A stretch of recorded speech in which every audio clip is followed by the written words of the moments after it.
Hi! Today I'm going to talk about conflict and the different types of conflict and how you can make interesting conflict.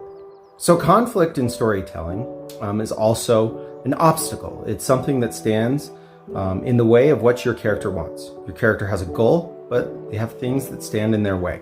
Now there are 4 different types of conflict. There's person versus person, which is like a person standing in the way of what the other person wants. So like Harry Potter and Lord Voldemort.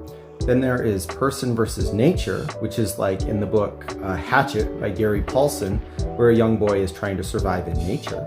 Then you also have person versus society. This is like where a character is trying to overcome societal expectations. So like Mulan in the film Mulan. And then you also have your person versus self. And this is where a character is trying to overcome something about themselves. So like Arlo in The Good Dinosaur, if you've seen that movie, he is very cowardly and his trepidation is an obstacle that he has to overcome. He has to overcome himself. Now, when you're designing your conflict in your story, whatever your major conflict is, it shouldn't be resolved early in the story.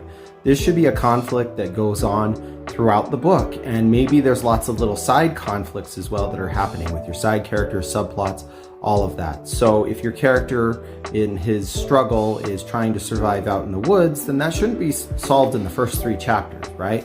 But you could have other conflicts in there as well, and you could have multiple conflicts. Maybe he's out in the woods and then he runs into a stranger out in the woods, and it becomes a man versus man or a person versus person conflict. Now, when you're writing your conflict, you want to make sure that you're cycling between all these different conflicts that's happening in your story. Keep it interesting, keep the reader engaged. I'm really a salt to taste sort of writer, and so when I'm going through my drafting process, I start to realize, okay, I have too much of this, or maybe I need to bring in this conflict, or there's not enough here. That's what you're going to want to do. Look over your work, make sure that there's always something that gives your reader the reason to turn the page. Thanks for listening to my TikTok.